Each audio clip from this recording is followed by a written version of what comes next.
C'est parti pour le second épisode de la série L'attente dans le célibat. Je dis bonjour ou bonsoir. Bienvenue à tous dans le Célib Talk, le podcast de réflexion et d'encouragement pour les célibataires chrétiens.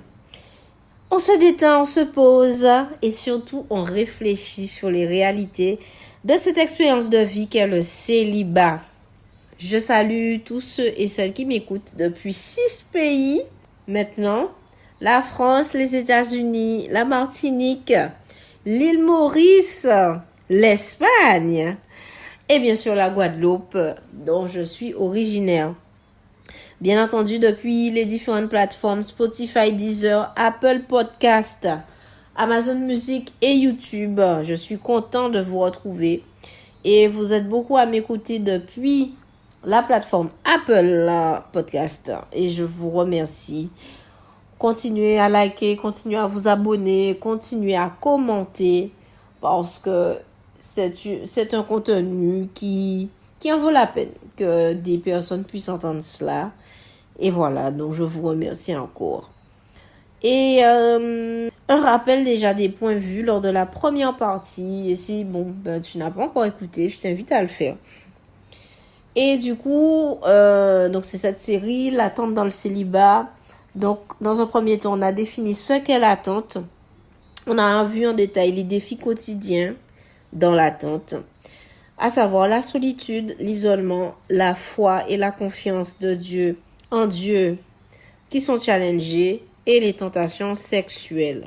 Mais avant de poursuivre, j'allais oublier quelques annonces. Il y a du nouveau. Je suis heureuse de t'annoncer une toute nouvelle collaboration. Et du coup, c'est le premier partenaire que j'ai. Nouvelle collaboration donc avec le ministère Femmes d'Excellence.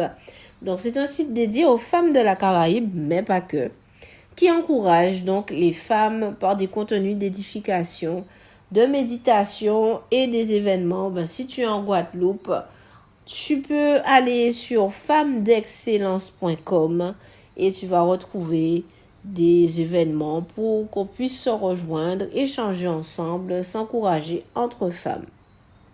Et du coup, cette collaboration se matérialise par une rubrique dédiée aux célibataires. Donc, à partir de ce samedi 16 novembre, tu as la possibilité de voir des articles que je rédige, donc qui seront publiés pour pouvoir encourager donc les célibataires. Donc, je suis dans la continuité et du coup, c'est super. Je suis contente. Donc, tu peux déjà enregistrer dans tes favoris d'ores et déjà le site internet, donc femmesdexcellence.com. Et du coup, d'ici samedi, 3e samedi du mois, donc, il y a un contenu dédié aux célibataires, un article exclusif. Et le premier article, donc, du coup, que j'ai écrit s'intitule « Chers célibataires, poursuis l'excellence dans tes relations ». Donc, je t'invite à aller lire et n'hésite pas aussi à faire des commentaires, faire des retours par rapport à ça. Si ça t'a fait du bien d'entendre des choses. Et du coup, c'est exclusif aussi dans le sens que ce seront des sujets, parallèlement au podcast. Ce seront d'autres sujets, d'autres choses que je vais développer. Donc, voilà. Et maintenant, entrons dans le vif du sujet. L'impatience et ses conséquences. Alors, je vais définir cela avec toi dans un premier temps et ensuite on verra ce que la Bible nous montre par rapport à l'impatience. Je te communiquerai quelques pistes, quelques réflexions toujours liées à ce sujet pour ne plus être asservi par l'impatience alors que tu es dans l'attente de changer de statut social. Pour commencer, j'aimerais que tu puisses visualiser des situations que je vais énoncer. Je vais te demander d'y penser et relever le sentiment que tu ressens en pensant à ces situations. Tu es parti en retard et tu arrives dans un embouteillage. Tu es dans une file d'attente, dans un bureau ou à la caisse d'un magasin et cela prend du temps.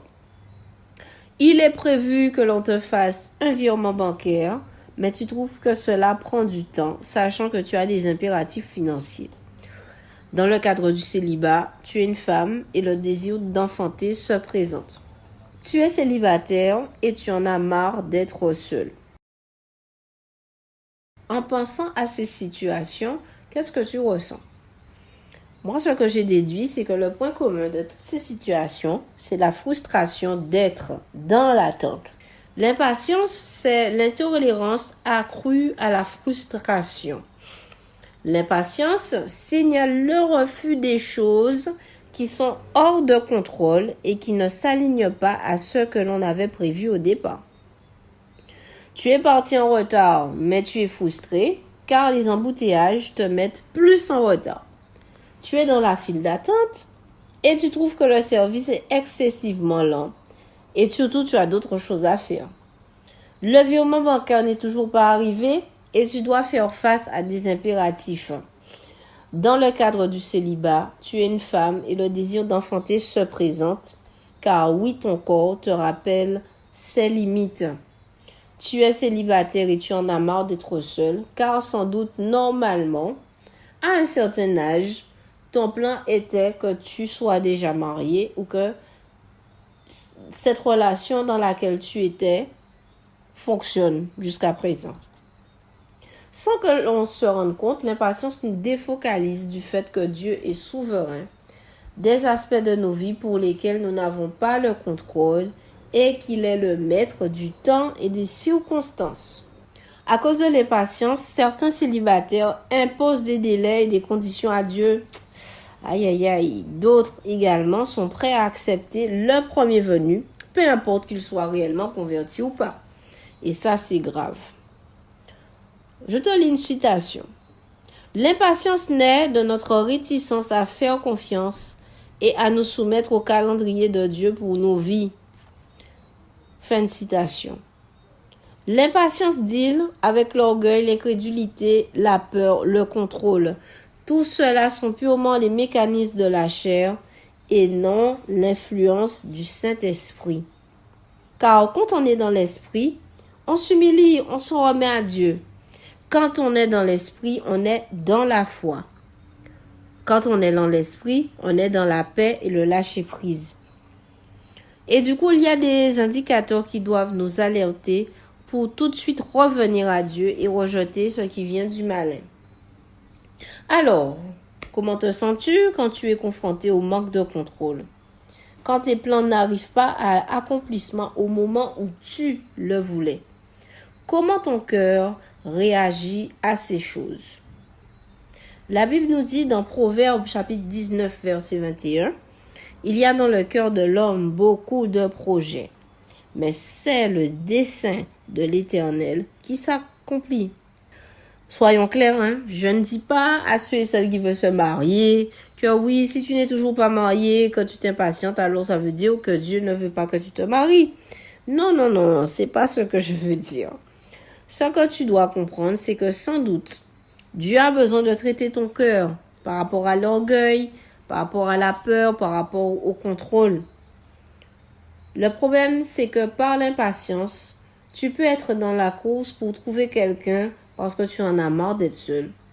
Mais la motivation que tu as en fait à ces instants-là pour trouver quelqu'un ne glorifie pas Dieu. Et en fait, nos motivations à nos besoins doivent être agréables devant Dieu. Non seulement cela, mais s'inscrire dans sa volonté. Voici ce que nous dit la Bible dans Jacques, chapitre 4, verset 3.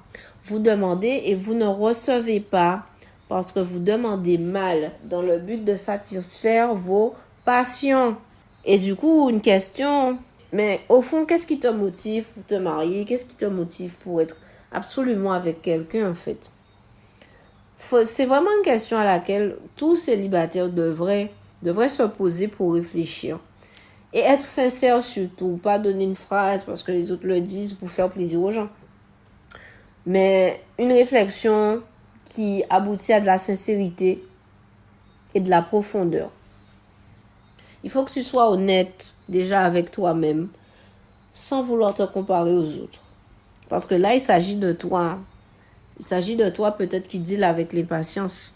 Les gens ne seront pas impatients pour toi. Il s'agit de toi, en fait. Et du coup, c'est un point que j'apporte dans le livre. Si tu as besoin d'un accompagnement, je dirais, pour vraiment t'aider dans cette réflexion, pourquoi tu veux te marier. C'est un point que j'aborde justement dans le livre, le chapitre 5 du livre Célibataire de haute valeur. Et du coup, ça peut être une bonne motivation pour pouvoir faire ta précommande. Mais du coup, dans la parole de Dieu, il y a des personnages qui ont été victimes de l'impatience. Et on va voir 3. Il y a beaucoup, Quand j'ai fait les recherches, il y en avait beaucoup. Mais je vais m'arrêter sur 3 récits et voir qu'est-ce que Dieu dit, qu'est-ce qu'on peut apprendre, quelles leçons on peut tirer en fait de ces personnages-là. Alors le premier récit, c'est dans Genèse chapitre 16. Et je vais t'encourager à prendre le temps de méditer aussi. Quand tu as fini d'écouter ce podcast, va dans la parole, médite sur ça. Genèse chapitre 16. C'est l'histoire d'Abram et de Sarai. Abram, Sarai et Agar. Abram avant de devenir Abraham. Sarai avant de devenir Sarah. Donc c'est l'histoire entre Abram, Sarai et Agar. Sarai, c'est la femme d'Abraham. Elle était stérile. Et elle avait une servante égyptienne qui s'appelait Agar. Et voici ce qui se dit dans ce passage, dans ce chapitre, au verset 2. Et Sarai dit à Abram, « Voici, l'Éternel m'a rendu stérile. Viens, je te prie, vers ma servante. Peut-être aurais-je par elle des enfants. » Abram écouta la voix de Sarai. Alors Sarai, femme d'Abram, prit Agar, l'Égyptienne, sa servante, et la donna pour femme à Abram, son mari, après qu'Abram eut habité 10 années dans le pays de Canaan. Il alla vers Agar et elle devint enceinte. Il y a un détail très important. Le chapitre juste avant, chapitre 15. Donc un chapitre avant, Dieu fait la promesse à Abram qu'il aura un héritier. Je te lis ça à partir du verset 2, au chapitre 15. Abram répondit, « Seigneur éternel, que me donneras-tu? Je m'en vais sans enfant, et l'héritier de ma maison, c'est Eliezer de Damas. » Et Abram dit, « Voici, tu ne m'as pas donné de postérité, et celui qui est né dans ma maison sera mon héritier. » Alors la parole de l'Éternel lui fut adressée ainsi au verset 4. Ce n'est pas lui qui sera ton héritier, mais c'est celui qui sortira de tes entrailles qui sera ton héritier. Et après l'avoir conduit dehors, il dit, regarde vers le ciel et compte les étoiles si tu peux les compter. Et il lui dit, telle sera ta postérité. Abram eut confiance en l'Éternel qui le lui imputa à justice. Et en fait, qu'est-ce qu'on doit retenir dans ça? C'est Sarai en fait qui a fait preuve d'impatience parce que sa condition, elle est stérile, elle n'arrive pas à avoir d'enfant. Et en même temps, Abram, un chapitre avant, reçoit cette promesse que de ses entrailles va sortir un héritier. Et en fait, c'est comme si Sarai elle a fait preuve d'impatience. Elle a manqué de foi en fait dans l'attente de la réalisation de cette promesse d'avoir un fils. Et sa réalité, en fait, c'est qu'elle n'arrivait pas à enfanter. Et c'est pour ça qu'elle dit, voici l'Éternel m'a rendu stérile. Et c'est dur, parce que les années s'écoulent.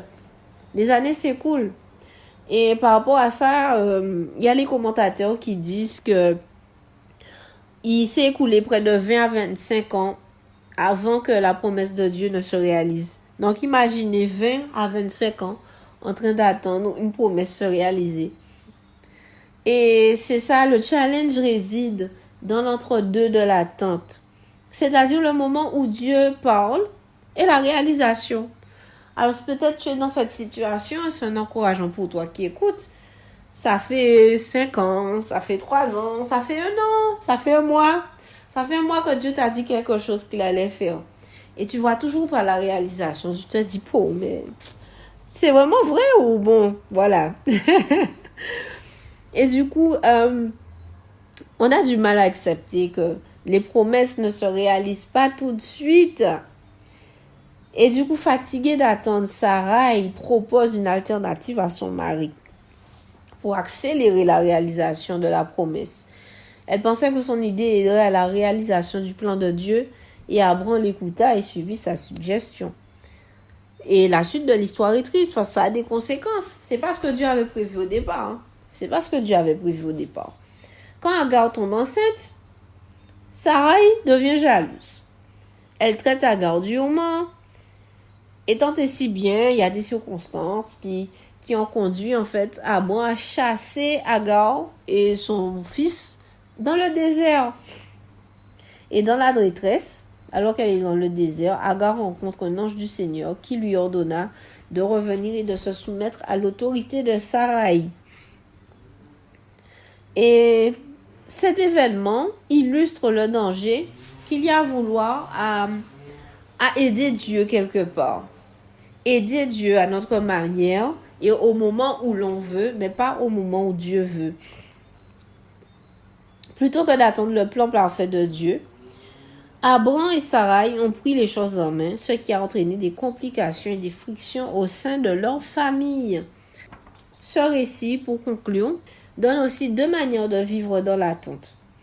Soit c'est selon la foi, donc l'attente d'Isaac, où Dieu vous fait une promesse, Dieu te fait une promesse, et tu restes confiant et tu attends la réalisation, comme Abraham, avoir confiance en l'Éternel. Ou bien vivre dans l'attente selon la chair. Et là, c'est Ismaël. Tu entends ce que Dieu te dit, mais tu te lasses d'attendre et tu décides de prendre les choses en main. Ouais, voilà ce que ce premier récit nous apprend.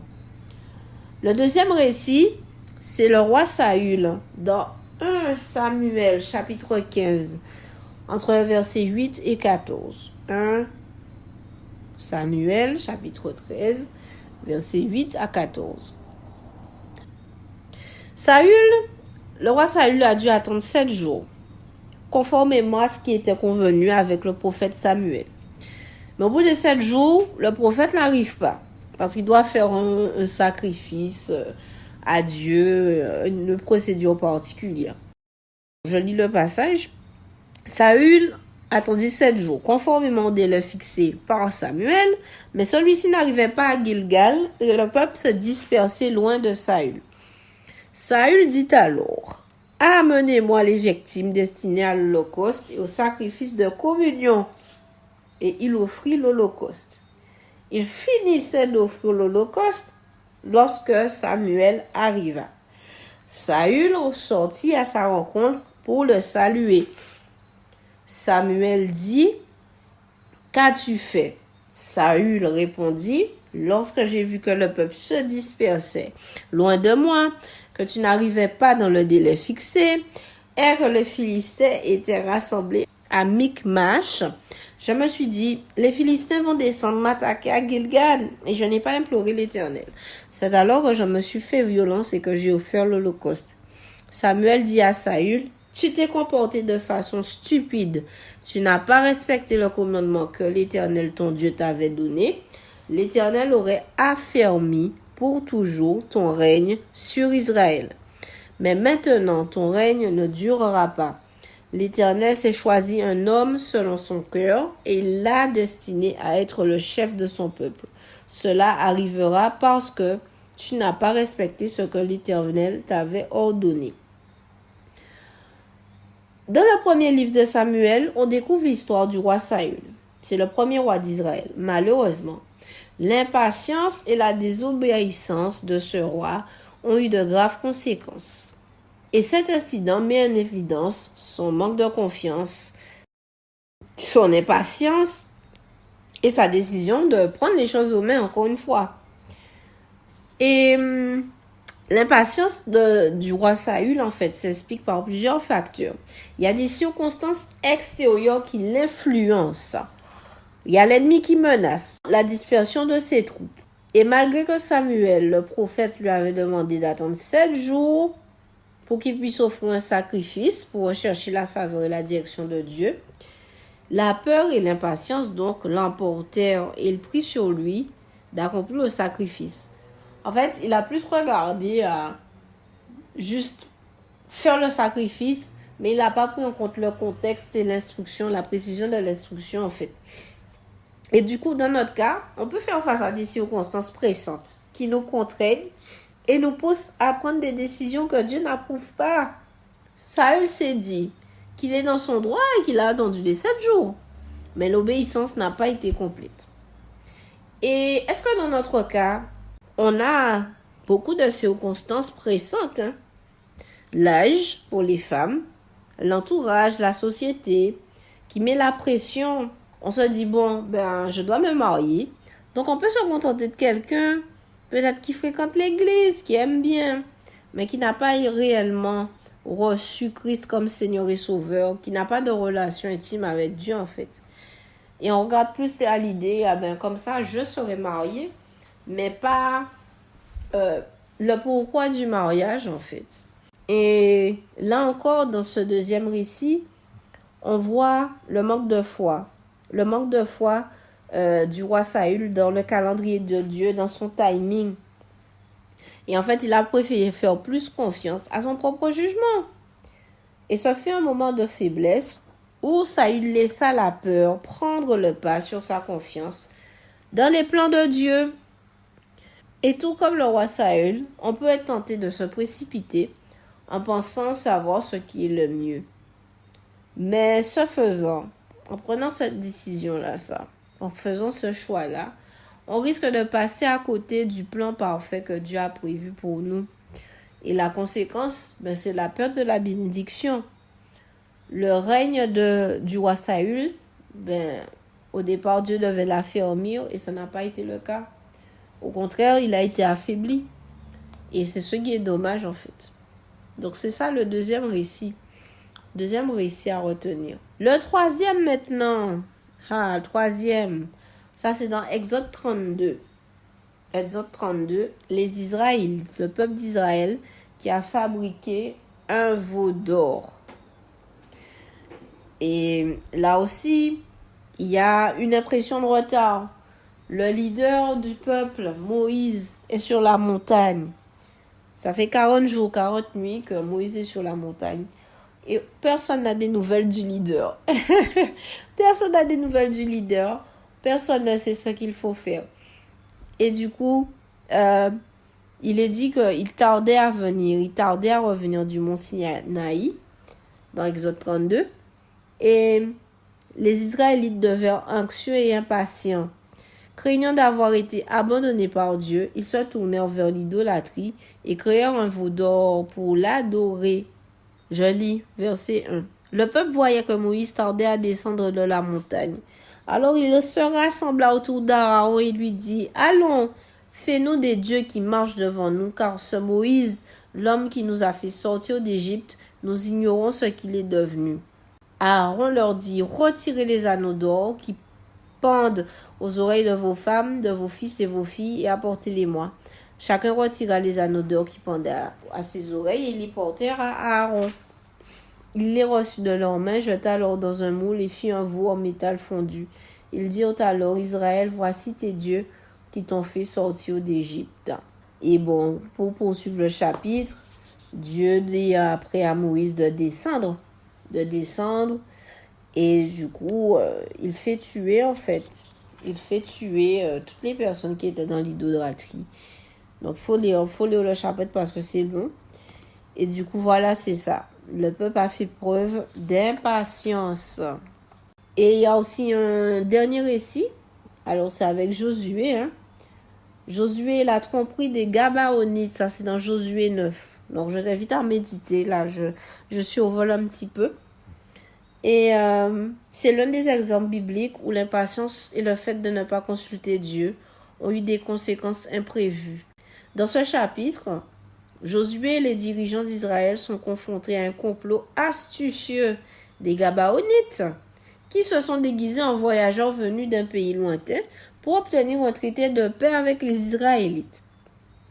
Au lieu de chercher conseil auprès de Dieu, Josué et les chefs conclurent rapidement une alliance avec les Gabaonites sans se rendre compte de leur tromperie. Ce n'est qu'au bout de 3 jours qu'ils découvrirent la vérité. Les Gabaonites étaient en réalité leurs voisins dans la terre promise. Cependant, parce qu'ils avaient prêté serment au nom de l'Éternel, ils étaient liés par le traité et ne pouvaient pas rejeter les Gabaonites. Et là où l'impatience se manifeste, c'est le fait de ne pas avoir consulté Dieu. Pas avoir consulté Dieu pour pouvoir prendre une décision selon Dieu. Et ça nous rappelle donc les conséquences qui peuvent survenir lorsque nous nous appuyons uniquement sur notre propre compréhension, notre propre sagesse, notre propre jugement, et nous ne recherchons pas la direction divine. Cet incident souligne l'importance de faire confiance à la sagesse de Dieu, qui est une folie pour les hommes, et de rechercher ses conseils dans tous les aspects de notre vie. Et le conseil de Dieu là, c'est impératif pour faire un choix, on va dire, un choix vital pour le mariage. Parce que tout ce qui brille n'est pas or, dit un proverbe dit ça. Tout ce qui brille n'est pas or. Mais il y a des choses que Dieu lui-même il voit. Dieu voit plus loin que nous. Dieu voit plus loin que nous. Et des fois, on va se limiter juste à peut-être l'aspect physique. C'est quelqu'un qui parle bien. C'est quelqu'un qui est à l'église, qui est fervent, tout ça. Mais Dieu a beaucoup plus de sagesse que nous. Donc, c'est vraiment recommandé, en fait. Pour ne pas se faire tromper. En soulignant la nécessité de rechercher la direction de Dieu, l'histoire de Josué et la tromperie des Gabaonites constituent une leçon précieuse pour les croyants d'aujourd'hui. Elle nous rappelle l'importance de la patience, du discernement et de la confiance dans la sagesse de Dieu plutôt que de se précipiter dans des décisions sans consultation appropriée. Et pour finir, j'aimerais lire quelques pensées, quelques conseils pour pouvoir gérer l'impatience. Donc, c'est un fruit de mes recherches. Donc, je vais lire simplement. Alors, dans l'impatience, on veut aider Dieu, comme on l'a vu avec Sarai. On veut aider Dieu. On veut aider Dieu parce que, bon, ça prend tout le temps. Et puis voilà, quoi. Dans l'impatience, on veut aider Dieu. On cherche à accélérer les choses sans pour autant prendre en compte le timing de Dieu, en fait. La patience fait partie du fruit de l'esprit. Donc, en conséquence, l'impatience fait partie du fruit de la chair. La chose est que l'attente met à l'épreuve. Et il y a beaucoup de choses dans le spirituel. Il y a beaucoup de choses, on ne pense pas à ça, mais il y a beaucoup de choses qu'on ne voit pas, dont on n'a pas conscience, qui se passent et qu'on ignore. Et donc, le fait d'être impatient, en fait, ça peut griller nos cartes, ça ne peut que nous porter préjudice, en fait. Et quelquefois, en fait, si Dieu nous fait attendre, c'est qu'il veut nous préparer ou nous épargner de quelque chose. Et je pense que pour beaucoup d'entre nous, Dieu prévoit quelqu'un. Mais par rapport à l'impatience, on vient à se construire un pseudo-conjoint qui répondra à notre frustration d'attente et notre désir. Et aussi l'impatience, qu'est-ce que ça peut révéler? C'est le fait que l'idée du mariage ou le futur conjoint peut devenir lui-même un Dieu. Parce que les décisions, notre manière de voir le célibat, en fait, ça influe. Parce que le mariage et ou le conjoint devient un Dieu qu'on doit satisfaire rapidement, en fait. Et il faut comprendre que le temps d'attente, c'est un moyen que Dieu utilise pour faire mûrir notre foi, travailler la confiance en son timing et travailler la confiance en lui. Quelles sont les conséquences pour nous les célibataires? L'impatience nous fait prendre des décisions précipitées. Et ça, c'est un grand danger, comme on l'avait avec les Gabaonites. On vient en fait à prendre des décisions hâtives concernant les relations. Sous la pression de trouver rapidement un partenaire, un célibataire peut ignorer les drapeaux rouges ou des incompatibilités importantes avec une personne. Et cela peut mener à des relations insatisfaisantes ou malsaines ou toxiques. Parce que la décision de s'engager est précipitée. Et on se dit que sans doute, non, la personne va changer après. Mais c'est pas vrai en fait. C'est pas vrai. Et attention à l'impatience par rapport à ça. L'impatience nous fait négliger nos valeurs et la foi. Un célibataire chrétien peut être tenté de compromettre ses valeurs et sa foi dans l'espoir de trouver un partenaire plus rapidement. Et c'est comme ça qu'on baisse ses critères, ses standards et ses exigences. Et là, je t'invite à réécouter le premier épisode. Oui, le premier épisode où je parlais de ça. Du coup, l'impatience peut conduire à s'engager dans des relations qui ne respectent pas les convictions spirituelles. Et ça peut créer un conflit intérieur parce que, étant spirituel, on voit des choses, mais on préfère taire en fait. On préfère être aveugle. Et ça détériore la paix spirituelle. C'est la seule conséquence. Parce que je connais des frères, des sœurs qui ils se sont engagés avec des personnes. Mais après, quand ça n'a pas fonctionné, ils se disent, mais en fait, au fond de moi, je savais que ça ne fonctionnerait pas. Mais pourtant, je suis allée quand même. Donc, au fond de soi, on le sait. Quand cette relation-là, ça vaut pas le coup, en fait. Mais l'impatience peut faire que ça fait taire cette conviction de paix qui n'est pas là, en fait. L'impatience fait perdre la confiance en soi. L'attente peut parfois éroder la confiance en soi. Un célibataire peut commencer à douter de sa valeur personnelle ou de son attrait, ce qui peut affecter son estime de soi et la perception qu'elle a d'elle-même. Cette perte de confiance peut également influer la manière dont il interagit avec les autres, rendant plus difficile la construction de relations authentiques et saines. L'impatience aussi fait que l'on ignore notre croissance personnelle. Ouais, parce que il faut comprendre le célibat comme une occasion, une expérience pour pouvoir grandir dans notre relation avec Dieu, grandir dans la connaissance que l'on a vis-à-vis de soi. Et le fait d'être impatient détourne l'attention de cette opportunité, de la richesse en fait qu'on peut tirer du fait d'en apprendre plus sur Dieu, d'en apprendre plus sur soi. Et on néglige ces aspects-là en fait, parce que on est impatient, on a envie d'être en couple et de rencontrer quelqu'un. Donc attention. Et pour finir, quelques valeurs, du moins valeurs et qualités qui peuvent aider à gérer l'impatience. L'impatience se gère au travers de l'humilité. L'humilité renverse l'impatience en admettant volontiers à quel point nous ne voyons pas grand-chose à un moment donné, aussi difficile ou inopportun soit-il. Un auteur qui s'appelle John Piper a dit « Dieu fait toujours 10 000 choses dans votre vie et vous en avez peut-être conscience de 3. » Lorsque nous devenons impatients, nous surestimons notre propre capacité à juger les circonstances et nous sous-estimons le bien que Dieu peut faire à travers des désagréments indésirables et des retards inattendus. Les humbles reçoivent les mêmes désagréments et retards comme des appels et non comme des distractions, comme si Dieu leur révélait sa volonté et son calendrier. Et c'est ça, l'humilité, c'est se dire, je ne connais pas tout, je ne connais pas l'avenir, mais Dieu le connaît. Donc, je préfère faire confiance à Dieu plutôt que je sabote son plan, en fait.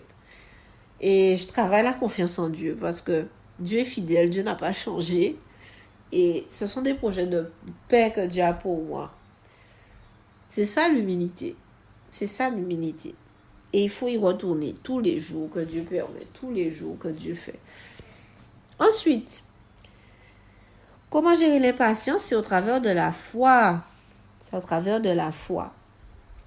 Si l'humilité subvertit l'impatience en admettant à quel point nous ne pouvons voir de loin, au milieu des épreuves, La foi subvertit l'impatience en s'accrochant fermement aux promesses de Dieu, même lorsque la vie les remet en question. Il y a un verset qui dit ceci, Jacques, chapitre 5, versets 7 à 8. « Soyez donc patients, frères, jusqu'à l'avènement du Seigneur. Voyez le laboureur attendre les précieux fruits de la terre patiemment à leur égard, jusqu'à ce qu'ils reçoivent les pluies de la première et de l'arrière-saison. Vous aussi, soyez patients, affermissez vos cœurs, car l'avènement du Seigneur est proche. » Les patients continuent de semer, même lorsque le sol semble dur et la récolte incertaine, car ils savent qu'ils finiront par récolter. Et la finalité de ce que Dieu va faire doit être un focus au cœur de l'attente. Se focaliser sur ce que Dieu va faire, le résultat, doit être le focus pendant l'attente, en fait. Et ça passe par la foi. En fait. Autre manière de gérer l'impatience, c'est au travers de la joie. Yes. La foi ne consiste pas seulement à se fier à des versets, mais à se réjouir des merveilles que l'on vit. L'apôtre Paul prie pour que l'Église soit fortifiée à tous égards par la puissance glorieuse de Dieu, en sorte que nous soyons toujours persévérants et patients avec joie. La patience naît d'une humble acceptation de ce que nous ne connaissons pas et ne pouvons contrôler. Elle naît de notre confiance profonde et durable que Dieu tiendra ses promesses, même si cela peut paraître improbable sur le moment. Elle naît de cœurs profondément heureux de l'avoir comme source de joie. Wow, c'est beau. Ne vous concentrez pas sur la durée de la saison, mais sur le fait d'être pleinement présent dans votre appel d'aujourd'hui. Amen. En vous concentrant sur ce que vous n'avez pas, vous aurez l'impression que cette période est bien plus longue qu'elle ne l'est en réalité. Cette attitude a également tendance à provoquer un désespoir ou une attitude trop enthousiaste envers des rendez-vous potentiels, ce qui joue souvent contre une femme célibataire dans le domaine des rencontres. Ouais, ça c'est vrai, ça. Ça c'est vrai. Ah ouais, je dis oui, ça c'est vrai. Parce que oui, parenthèse, c'est pas parce qu'on rencontre quelqu'un que ça veut dire que c'est la personne. C'est pas parce qu'on a pris un verre avec quelqu'un que ça veut dire que c'est la personne. C'est juste un moment de découverte, d'échange pour déterminer si on peut aboutir à quelque chose ou pas, en fait. Et des fois, combien de fois on peut être déçu de rencontrer plein de gens et on ne rencontre toujours pas la personne. C'est parce que peut-être on a mis une estime trop haute, une attente trop haute, en fait, dans ce rendez-vous-là. Dans les rendez-vous qu'on a, en fait. Yes. Amen. N'oubliez pas que cette saison n'est qu'une des nombreuses épreuves auxquelles vous serez confrontés tout au long de votre vie. Mais oui, pendant qu'on est célibataire, on se dit, oh là là, le fait de ne pas avoir de mari, le fait de ne pas avoir d'enfant, mon Dieu, c'est l'épreuve la plus difficile de ma vie. Mais on oublie qu'une fois marié, il y aura d'autres épreuves, en fait. Il y aura d'autres épreuves. Il y a d'autres choses dans la vie. Je continue de lire. Cette période n'est peut-être pas la première difficulté à laquelle vous êtes confrontés, et ce ne sera certainement pas la dernière. Le célibat est un terrain d'entraînement pour la prochaine étape de la vie, que ce soit le mariage, ou tout simplement un nouvel emploi, un ministère ou une autre période de transition. La façon dont vous choisissez d'affronter cette épreuve, en particulier lorsque l'attente devient difficile, déterminera votre force pour la prochaine série d'épreuves qui se présenteront à vous. De la même manière, la façon dont vous affrontez la période de célibat déterminera votre force pour les épreuves futures. Considérez cette période comme un entraînement pour les défis que vous ne pouvez pas voir. Dieu utilise cela pour vous fortifier, si vous persévérez dans les moments difficiles. Rappelez-vous continuellement que Dieu est un Père bon, gracieux et aimant qui utilise cette saison pour vous sanctifier et vous faire grandir. Donc, si vous vous demandez, mais pourquoi Dieu permet que je sois encore seul?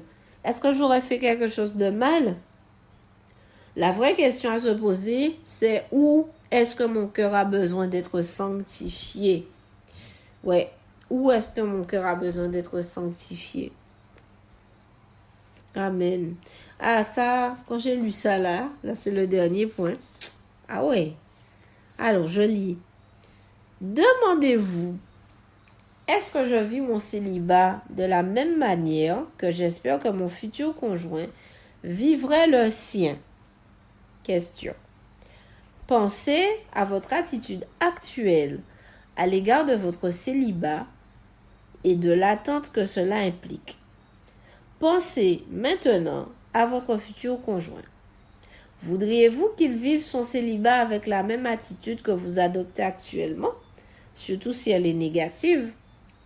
Comment vous sentiriez-vous si vous saviez que votre futur conjoint a détesté vous attendre, qu'il a supporté cette période avec impatience et mécontentement avant de vous rencontrer? Je pense que nous espérons tous que notre futur conjoint nous apportera quelque chose de mieux.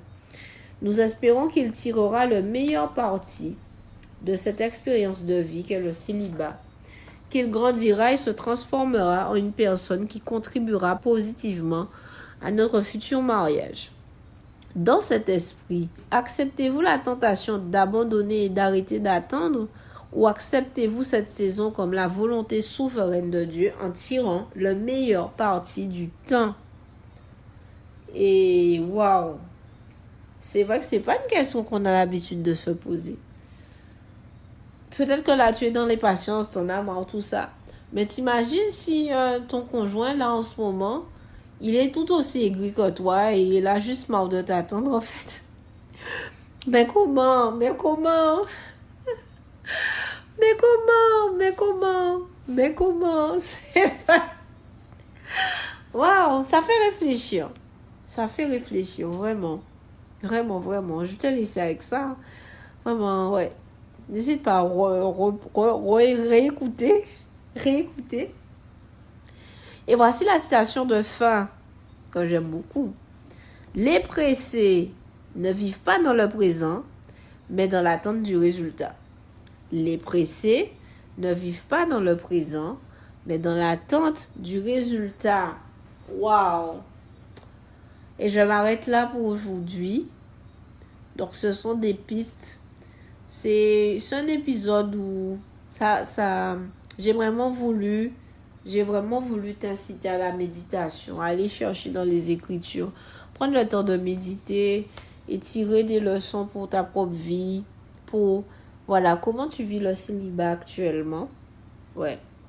Comment tu vis le célibat actuellement et aussi que Dieu puisse traiter ton cœur. Si tu es dans l'impatience, prendre les dispositions nécessaires pour avoir une nouvelle perspective. Et du coup, dans le prochain épisode, on va voir ensemble comment attendre concrètement. Là, le premier épisode de la série, c'est quoi l'attente, c'est quoi les défis. Là, on a vu l'impatience et ses conséquences. Et le prochain épisode, c'est comment attendre concrètement pour, voilà, ne pas subir l'impatience, ne pas être dans la chair, etc. On va le voir dans le prochain épisode. Là, je vais faire passer les annonces. Et puis, on se retrouve très prochainement. Et n'hésite pas à commenter si, bon, il y a aussi peut-être des questions que cet épisode-là soulevait en toi. N'hésite pas à poser des questions en commentaire, hein, peu importe l'endroit où tu écoutes. Si c'est possible, sinon, rendez-vous sur YouTube. Il y aura le format vidéo, donc tu pourras poser ta question. Et je prendrai le temps de répondre par la grâce de Dieu. Et voilà, donc c'est ça. Je ne vais pas être plus longue. En tout cas, courage, persévérance. Tiens bon mon frère, tiens bon ma soeur. Et voilà, le meilleur avec Jésus. Voilà, c'est le mot de la fin. À bientôt! Tu es une femme croyante célibataire? Ce message est pour toi. Retrouve tous les 3e samedis du mois un article inédit d'encouragement sur femmesdexcellence.com en collaboration avec Mélissa Edmé, fondatrice du Célib Talk, le podcast d'encouragement et de réflexion pour les célibataires chrétiens. Ces articles seront des apports pour booster ta foi et être encouragé de façon pratique dans le célibat. À tout de suite sur femmesdexcellence.com.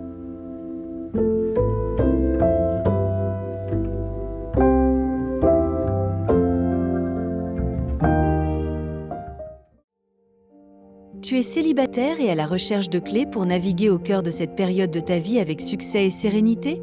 Voici Célibataire de haute valeur, écrit par Mélissa Edmé, paru aux éditions Oasis. Ce livre est essentiel pour quiconque cherche soutien et encouragement durant son célibat. Ce livre ne se contente pas de te faire patienter pour la bonne personne. L'auteur t'incite à transformer cette phase de vie en une période productive, enrichissante et épanouissante.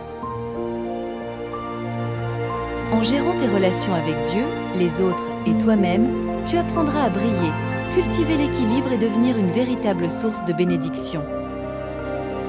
À travers des réflexions profondes et des expériences personnelles, l'auteur te guide avec des moments dédiés à la prière et à l'introspection. Chaque chapitre est conçu pour t'aider à percevoir et vivre le célibat autrement, selon une perspective biblique.